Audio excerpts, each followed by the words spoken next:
이제 계속해서 우리가 의의 축복에 대해서 말씀을 드립니다.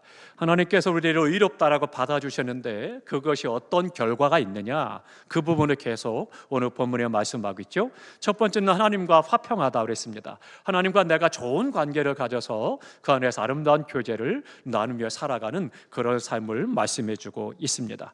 그렇기 때문에 우리가 그 은혜 가운데서 하나님과 화평하기 때문에 늘 하나님과 마음이 평안하고 좋아야 됩니다. 근데 하나님을 생각하고 하나님을 바라볼 때 마음이 불안하거나 마음이 불편하거나 죄스럽거나 송구하거나 그래서는 안 됩니다. 늘 주님과 함께 주님을 생각하면 마음이 감격 있고 감사가 있고 기쁨이 있고 은혜가 넘쳐야 되죠. 왜냐하면 내가 하나님 앞에 의롭다라고 받아들여졌기 때문입니다. 그럼 우리가 자녀들이 어때요? 부모님들을 이야기할 때 때로는 실수하기도 하고 잘못할 때도 있고 뭐 성적이 내려갈 때도 있고 올라갈 때도 있지만 어때요? 우리 자녀기 때문에 항상 기쁘고 좋고 그런 것과 똑같은 것이죠. 그렇기 때문에 우리가 주님 앞에 받아들여졌기 때문에 이 화평의 은혜를 늘 누리면서 살아가시를 축복합니다. 그래서 종과 같이 혹은 그 집에서 일하는 노예와 같은 그런 삶의 관계가 아니고 부모님과 자녀의 관계, 즉 하나님 아버지 하나님 앞에 우리가 자녀로서 화평의 삶을 누리는 그런 삶을 살아가야 됩니다. 근데 이제 명절이 되면 어때요? 이제 원건각지에 흩어졌던 자손들이 모이잖아요.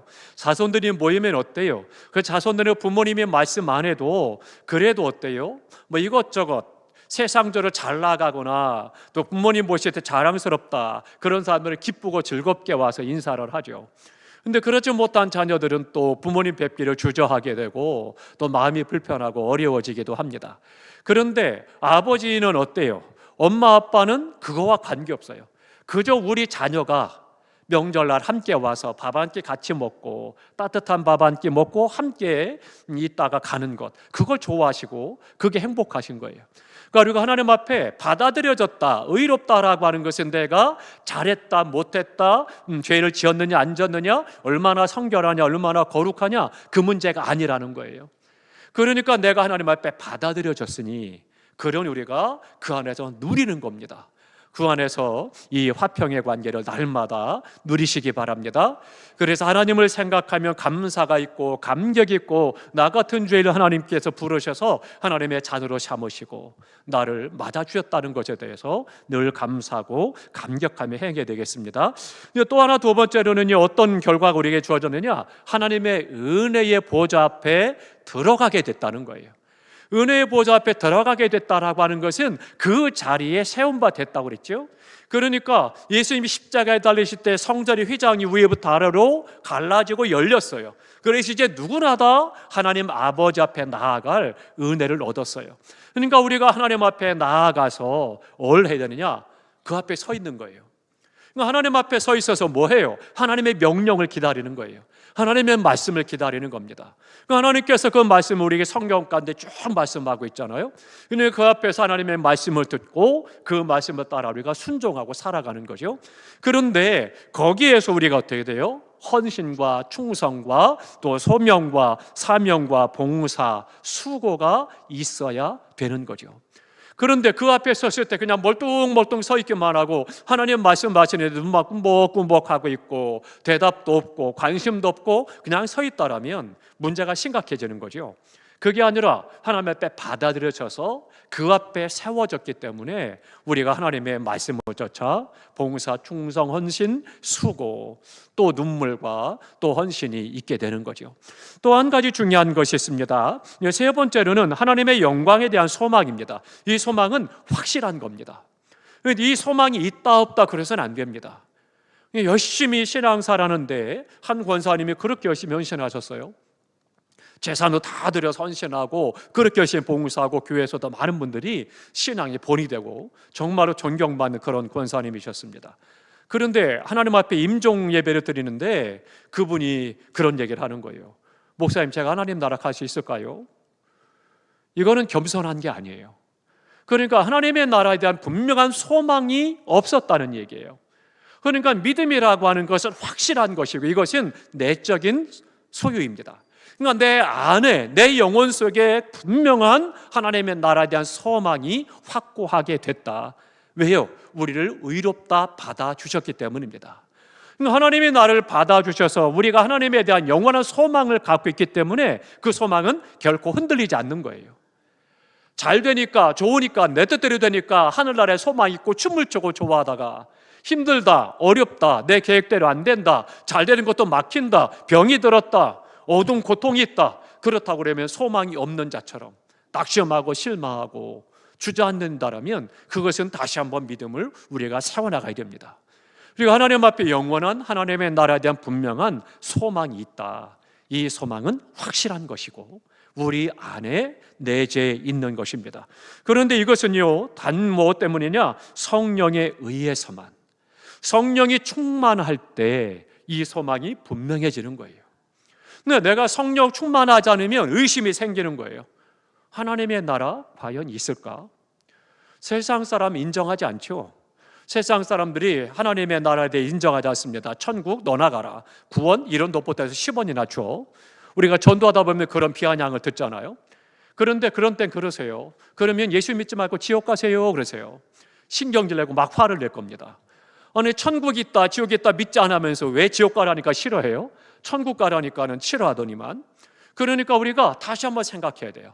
우리 믿는 성도들은 성령의 역사로 말미암아 내 안에서 하나님의 나라에 대한 분명한 소망을 갖고 생활하게 된다라고 하는 거죠. 그러니까 이 소망에서 흔들리지 마시기 바랍니다. 환경 때문에 흔들리지 마시고, 여건 때문에 흔들리지 마시고, 일 때문에, 문제 때문에 흔들리지 마시고, 우리가 소망으로 받아들여졌으니 그것으로 우리가 충분히 소망의 확신을 갖게 되는 것입니다. 너무나도 중요한 부분이죠. 이제 네 번째는 어때요? 하나님께서 우리에게 소망을 주시고 그 결과로는 이제 고난과 환난 중에도 영광을 나타내십니다. 그러니까 의롭다함을 받은 사람은요, 더 이상 고난이 있다고 해서, 환난과 시험이 있다고 해서 거기에서 패배자처럼 주저앉아 있지 않다라는 거예요. 여전히 환난도 있고 시험도 있고 고난도 있어요. 그런데 내가 이 의롭다 하심의 은혜가 있기 전, 그것을 깨달아 알기 전까지는 어때요? 그 환난과 시험과 고난의 나를 확 삼켜버리고 나를 올가매고, 그리고는 믿음을 떠난 것도 아니지만, 그렇지만 그것을 누리지 못했는데 이제 의롭다는 믿음이 분명해지면 어떻게 되겠어요? 이 환난도 시험도 여전히 있음에도 불구하고 이제는 그것이 나를 주장하지 못한다는 거예요. 그게 중요한 거예요. 어떻습니까? 오늘 내가 지난달에도 이번 달에도 전해에도 이번 해에도 계속해서 그 똑같은 환난도 있고 시험도 있어요. 종류는 다르지만 고난도 있고 또 괴로움도 있어요. 아픔도 있어요. 질병도 있어요. 그러나 어때요? 이 의롭게 받아들였다라고 하는 믿음 안에서는 동일한 것이 아니라는 거예요. 어제의 아픔이 오늘의 아픔이지만 그것이, 어제는 그것이 고통스러웠지만 오늘은 고통스러워도 이기는 자가 된다는 거예요. 그러니까 얼마나 감격스러운 건지 모르는 겁니다. 이 부분에 대해서 우리가 분명하게 깨달아 알아야 됩니다. 더 이상 낙심하거나 나를 수렁에 빠뜨리지 못하고 또 절망이나 구제불능의 구렁텅이에 빠뜨리지 못한다라고 하는 거죠. 왜 그러냐? 하나님께서는요, 내 삶의 모든 것들을 돌보시고 그것을 감찰하시기 때문입니다. 그러니까 하나님이 나를 책임져 주시기 때문에, 그렇기 때문에 아픔은 어때요? 하나님이 책임져 주시는데 좀 어려우면 어때요? 좀 안 되면 좀 어때요? 괜찮아요. 하나님이 나와 함께 계셔서 나로 하여금 하나님에 대한 분명한 소망을 가지고 이 땅에서 참고 견디고 이기게 하시니, 그러니 괜찮은 거죠. 그러니까 하나님께서는요, 좋은 일이든 나쁜 일이든 어떻게 해요? 그것은 다 이유와 뜻이 있어서 우리에게 허락하셨다는 겁니다. 다 함께 하십니다. 하나님께서 허락하신 이유가 있다. 하나님께서는 우리를 고통과 환난과 시험을 허락하시는 거예요. 하나님이 주시는 게 아닙니다. 착각해서는 안 됩니다. 간혹 우리가 그런 고백하잖아요. 왜 이런 아픔과 고통을 나에게 주시는지 모르겠어요? 아닙니다. 하나님이 주시는 게 아니고 허락하신 거예요. 사단 마귀가 우리를 하여금 환난과 고통과 시험에 빠뜨려서 우리를 넘어뜨리려고 하고 우리를 고통스럽게 하려고 하고 어떻게든 믿음에서 떨어지도록 역사하지만 하나님은 그것을 전화위복하셔서 바꾸시는 능력이 하나님이십니다. 악을 선으로 바꾸실 수 있는 능력이 하나님이심을 믿으시기 바랍니다. 그러니까 하나님께서는 우리에게 허락하시는데 사단 마귀에 대해서 그 역사하심을 허락하셔서 우리에게 향하신 뜻과 섭리가 있어요. 사단은 우리를 멸망시키려고 그 환난과 시험을 가지고 와서 역사하지만 하나님은 그것을 허락하셔서 그것을 통해서 오히려 복되게 하시고 하나님의 사람으로 세우시고 하나님의 나라는 소망이 분명하게 하시고 하나님의 영광을 보게 하시는 겁니다. 그러니까 하나님의 은혜 가운데 감사할 수가 있다라고 하는 거죠. 그러니까 환난과 고난은 나에게 유익하다, 그것을 말씀합니다. 그러니까 성경은요, 창세부터 계시록까지 그 사상이 계속 흘러가는 거예요.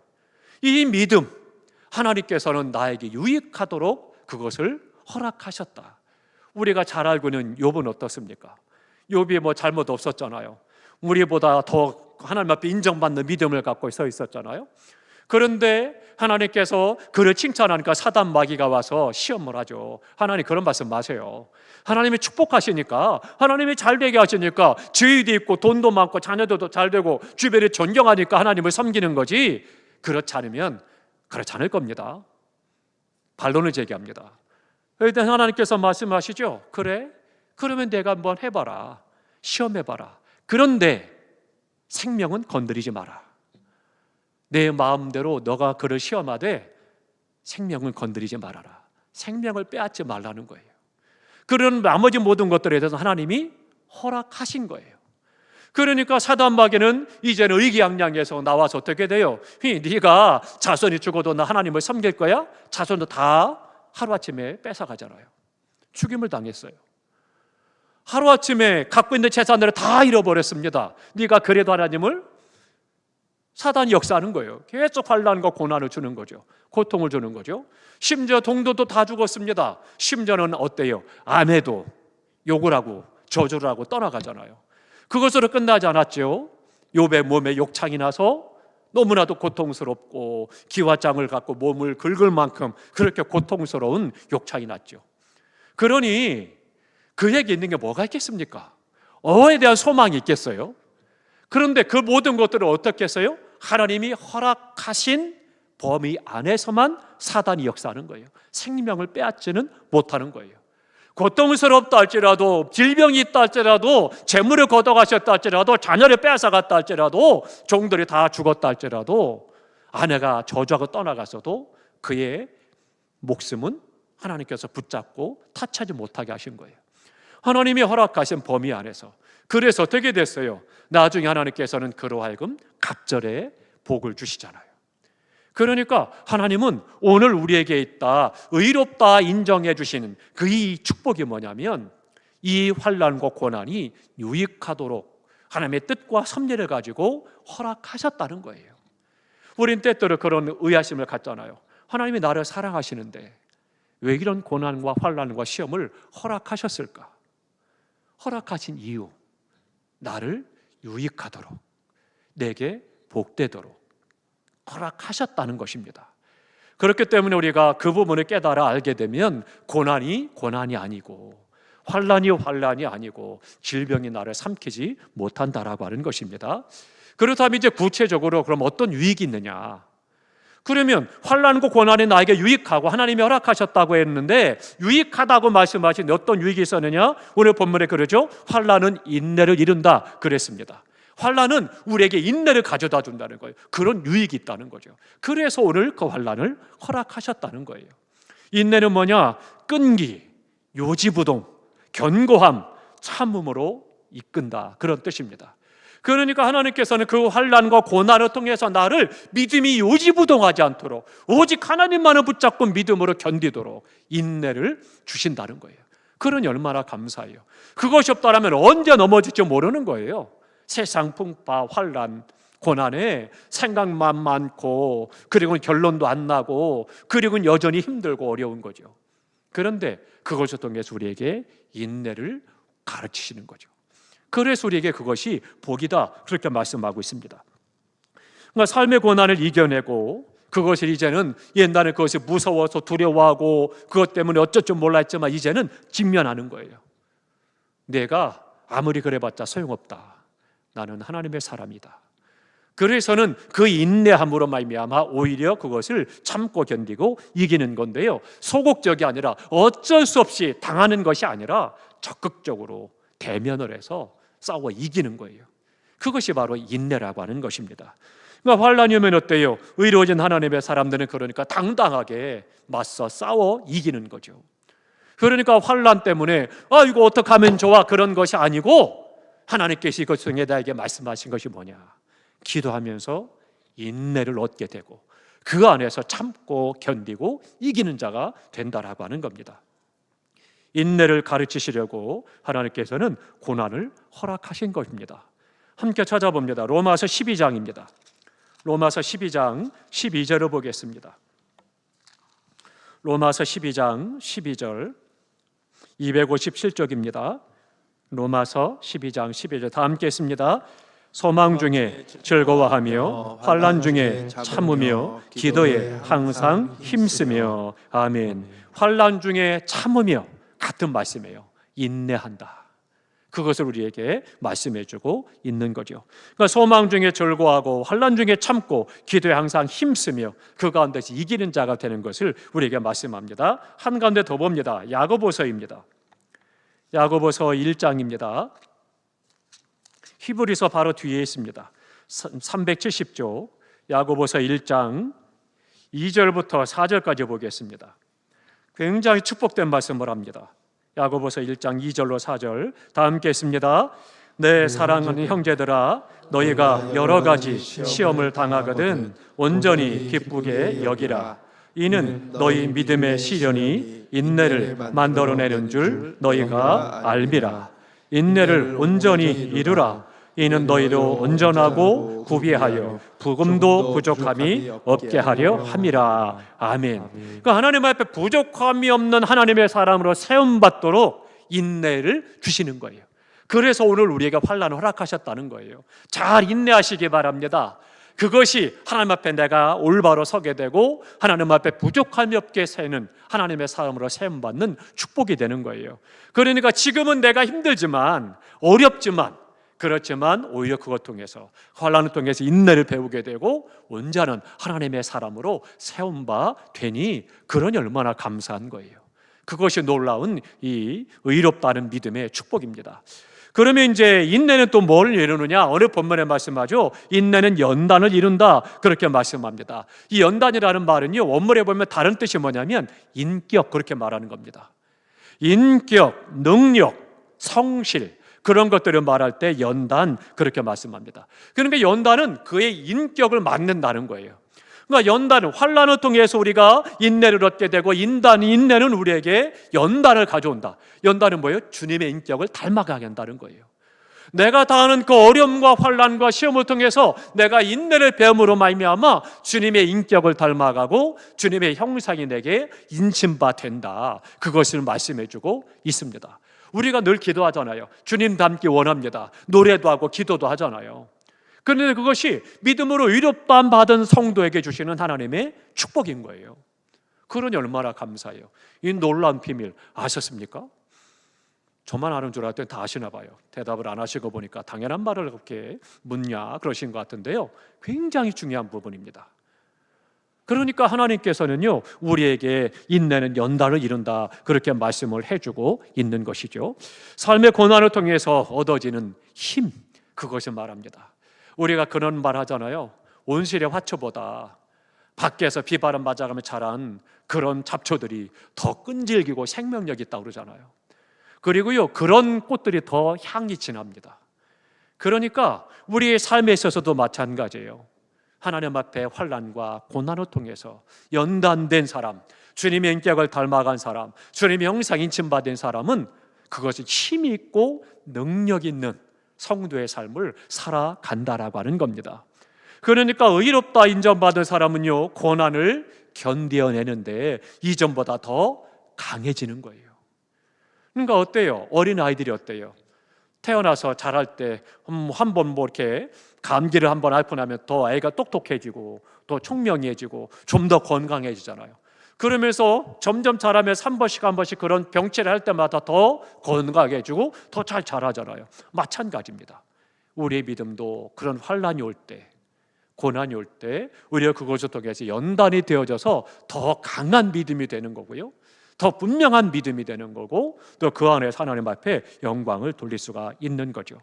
하나님의 은혜, 하나님의 임재를 경험하게 됩니다. 그러니까 하나님께서 나와 함께 계신다, 말만이 아니라 삶으로 경험하는 거예요. 그게 연단입니다. 어떻습니까?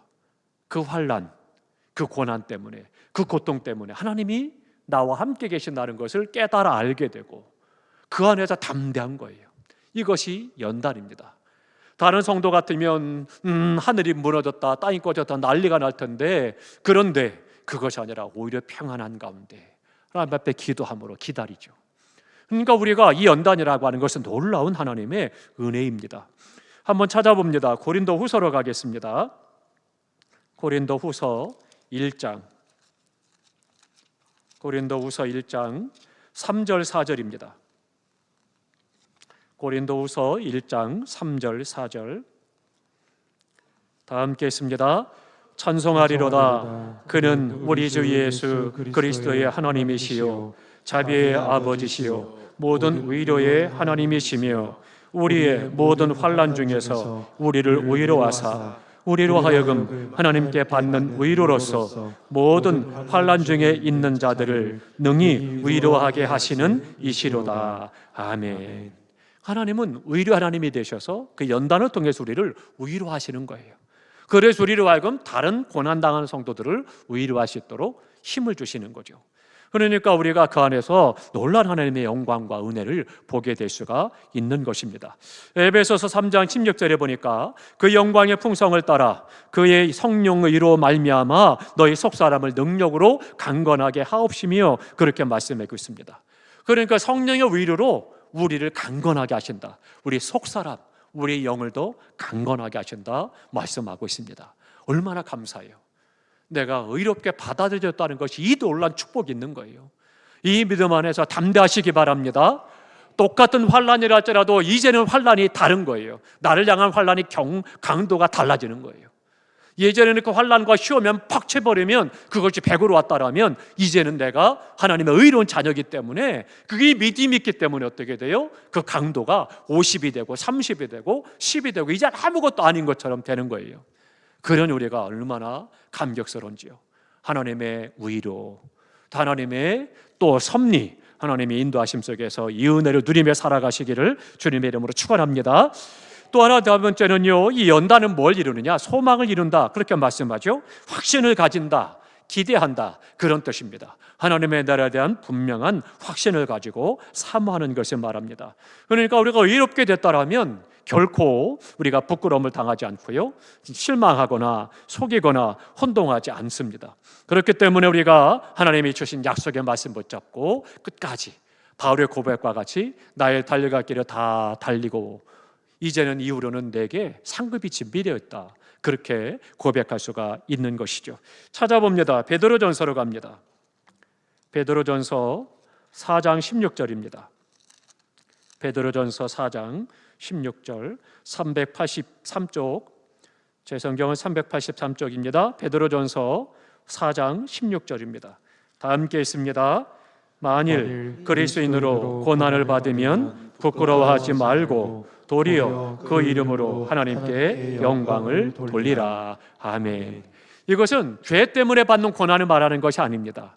믿음을 인해서, 이 믿음 때문에 당하는 고난이 있을 때 그때 부끄러워하지 말아라. 그러니까 다른 사람들이 뭐라고 하든 그거 상관하지 말라는 거예요. 오히려 그 이름을 가지고 그리스도에게 하나님 앞에 영광을 돌리게 될 것을 말씀해주고 있습니다. 그러면 이제 마지막으로 또 한 가지 말씀을 하고 있습니다. 오늘 본문에 보면 뭐라고 말씀하느냐면 이제 4절을 말씀을 드려서 5절까지 말씀을 드렸고, 그리고 나서 이제 5절 다 함께 했습니다. 우리 본문 5절입니다. 로마서 5장 5절 다 함께 했습니다. 소망이 우리를 부끄럽게 하지 아니함은 우리에게 주신 성령으로 말미암아 하나님의 사랑이 우리 마음에 부은 바 됨이니. 아멘. 이제 의롭다 하심의 다섯 번째 축복이 뭐냐? 그 결과가 뭐냐? 성령님을 통해서 하나님의 사랑을 계속 공급받는다는 거예요. 하나님의 사랑이 계속 내 안에서 역사하고 그것을 받고 그것을 경험하고 체험하며 살아간다는 거예요. 그 성령님의 역사로 말미암아 하나님의 계속되는 사랑. 십자가에서만 나를 사랑한 것이 아니라 내가 잘할 믿음 생활할 때만 사랑한 것이 아니라 때론 내가 연약할 때도 사랑하고 잘 안 될 때도 사랑하고 또 믿음이 기쁠 때도 사랑하고 연약할 때도 사랑하고 하나님은 변함없이 나에 대한 사랑을 행하시는데 그 사랑을 성령께서 그 사랑을 우리에게 알게 하신다는 거예요. 성령 충만하시기 바랍니다. 성령 충만하면 그러면 그 사랑을 깨닫게 되는 거예요.